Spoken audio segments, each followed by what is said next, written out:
हनुमान का सीता को धैर्य बंधाना। पति के हाथ को सुशोभित करने वाली उस मुद्रिका को लेकर सीता जी उसे ध्यानपूर्वक देखने लगी। उसे देखकर जानकी जी को इतनी प्रसन्नता हुई मानो स्वयं उनके पतिदेव ही उन्हें मिल गए हों। उनका लाल, सफेद और विशाल नेत्रों से युक्त मनोहर मुख हर्ष से खिल उठा, मानो चंद्रमा राहु की ग्रहण से मुक्त हो गया हो। पूर्ण रूप से संतुष्ट होकर वे हनुमान के साहपूर्ण कार्य की सराहना करती हुई बोली, हे वानर श्रेष्ठ, तुम वास्तव में अत्यंत चतुर, साहसी तथा पराक्रमी हो।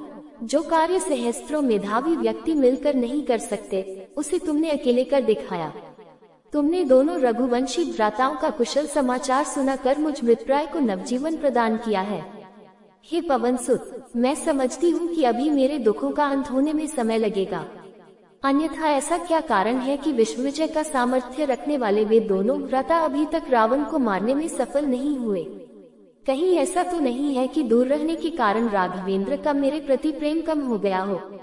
अच्छा, ये बताओ, क्या कभी अयोध्या से तीनों माताओं और मेरे दोनों देवरों का कुशल समाचार उन्हें प्राप्त होता है?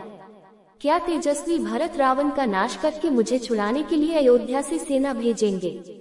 क्या मैं कभी अपनी आंखों से दुरात्मा रावण को राघव के बाणों से मरता देख सकूंगी?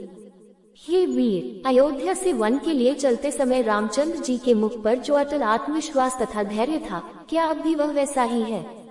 सीता के इन प्रश्नों को सुनकर हनुमान बोले, हे देवी, जब रघुनाथ जी को आपकी दशा की सूचना मुझसे प्राप्त होगी, तब वे बिना समय नष्ट किए वानरों और वृक्षों की विशाल सेना को लेकर लंकापति रावण पर आक्रमण करके उसकी इस स्वर्णपुरी को धूल में मिला देंगे और आपको इस बंधन से मुक्त करा के ले जाएंगे।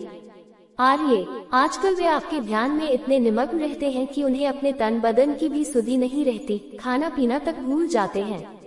उनके मुख से दिन रात हाँ सीते शब्द ही सुनाई देते हैं। आपके वियोग में वे रात को भी नहीं सो पाते। यदि कभी नींद आ भी जाए तो हाँ सीते कहकर नींद में चौंक पड़ते हैं और इधर उधर आपकी खोज करने लगते हैं। उनकी ये दशा हम लोगों से देखी नहीं जाती। हम उन्हें धैर्य बंधाने का प्रयास करते हैं, किंतु हमें सफलता नहीं मिलती। उनकी पीड़ा बढ़ती जाती है। अपने प्राणनाथ की दशा का ये करुण वर्णन सुनकर जानकी के नेत्रों से अविरल अश्रुधारा बह चली।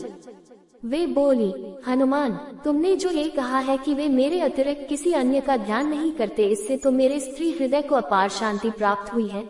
किंतु मेरे वियोग में तुमने उनकी जिस करुण दशा का चित्रण किया है, वह मुझे विष मिश्रित अमृत के समान लगा है और उससे मेरे हृदय को प्राणांतक पीड़ा पहुंची है। वानर शिरोमणि, दैव के विधान को रोकना प्राणियों के वश की बात नहीं है। ये सब विधाता का विधान है, जिसने हम दोनों को एक दूसरे के विरह में तड़पने के लिए छोड़ दिया है। न जाने वह दिन कब आएगा जब वे रावण का वध करके मुझ दुखिया को दर्शन देंगे। उनके वियोग में तड़पते हुए मुझे 10 मास व्यतीत हो चुके हैं। यदि 2 मास के अंदर उन्होंने मेरा उद्धार नहीं किया तो दुष्ट रावण मुझे मृत्यु के घाट उतार देगा। वह बड़ा कामी तथा अत्याचारी है।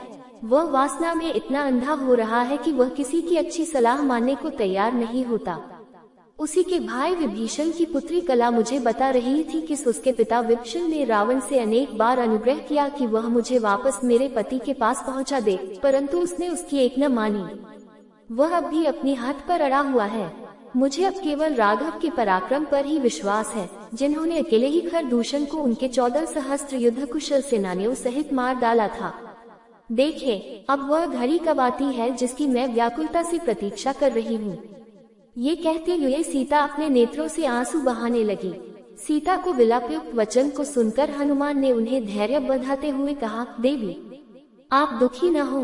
मैं आपको विश्वास दिलाता हूँ कि मेरे पहुँचते ही प्रभु वानर सेना सहित लंका पर आक्रमण करके दुष्ट रावण का वध कर आपको मुक्त करा देंगे। मुझे तो ये लंकापति कोई असाधारण बलवान दिखाई नहीं देता। यदि आप आज्ञा दे तो मैं अभी इसी समय आपको अपनी पीठ पर बिठाकर लंका के परकोटे को फांद कर विशाल सागर को लांघता हुआ श्री रामचंद्र जी के पास पहुंचा दूं। मैं चाहूँ तो इस संपूर्ण लंकापुरी को रावण तथा राक्षसों सहित उठाकर राघव के चरणों में ले जाकर पटक दूं।